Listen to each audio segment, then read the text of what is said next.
Baik, kita akan masuk ke bagian soal nomor 9. Tentukan besar perubahan entropi air bermassa 1 kg yang dilelehkan pada suhu 0 derajat Celcius hingga semuanya berubah menjadi uap ketika dididihkan pada suhu 100 derajat. Diketahui bahwa kalau lautan es 336 Joule per gram, kalor jenis airnya 4,2 Joule per gram Celcius, dan kalau lautan uapnya 2260 Joule per gram. Nah, kalor yang digunakan pertama kan air dilelehkan, terus kemudian berubah jadi uap semuanya. Jadi artinya pertama kita tinjau untuk dari air menuju es dulu ya. Mungkin 0 derajat berarti mungkin air es ya, mungkin es saja. Jadi meleleh sempurna ya air. Itu kalornya akan sama dengan massa air 1 kg dengan kalor laten es di sini ya. Ya, laten es dia akan sama dengan 1 kg dikalikan dengan 336 Joule per gram ya. Atau kalau kita ubah, dia akan sama dengan 336 kali 10 pangkat 3 ya. Joule per kilogram. Atau kita tulis di sini 336.000 Joule. Nah, perubahan entropi ketika es meleleh itu akan sama dengan Q dibagi dengan T. Ya, T-nya pada saat esnya meleleh ya. Nah, dia berubah bentuk. Jadi kita akan punya di sini 336.000 Joule dibagi dengan suhunya 0 derajat Celcius atau 273 Kelvin. Hasilnya adalah 1231 ya. Kira-kira ya, Joule per Kelvin. Nah, lalu kemudian eh, air ini dipanaskan hingga naik suhunya sampai 100 derajat sehingga kalau kita bisa dapatkan dari air ke mendidih gitu ya. Itu perubahan entropinya akan sama dengan Q yang dibutuhkan dibagi dengan T ketika dia mendidih dari 0 sampai ini. Nah, karena di sini T-nya berubah ya, makanya kita harus tinjau dengan cara yang lain ya. Karena di sini eh, ya DS itu akan sama dengan dq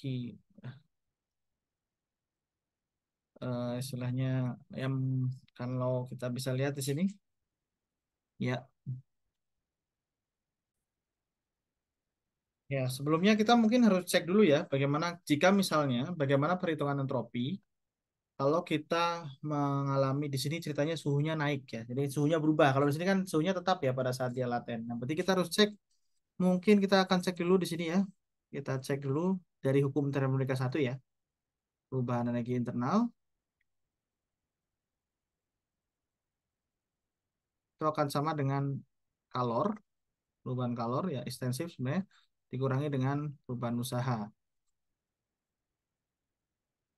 Nah, kita bisa ubah, kita bisa cari, kita mau cari perubahan kalor, itu akan sama dengan perubahan energi internal ditambah dengan di usaha.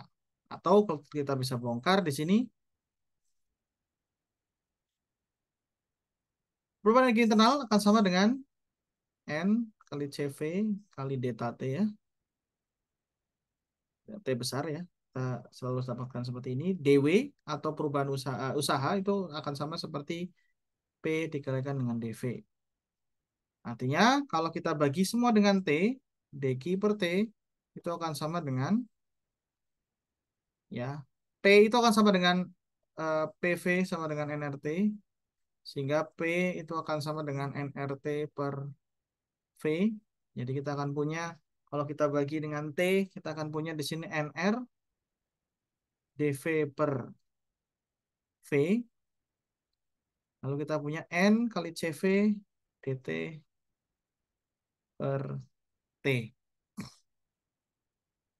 Nah, di sini eh, volume dari si airnya ketika dia dari berubah suhu dari 0 menjadi 100 derajat itu konstan ya. Sehingga otomatis ini bisa kita coret ya karena dV sama dengan 0. Nah, sehingga yang tersisa untuk mencari perubahan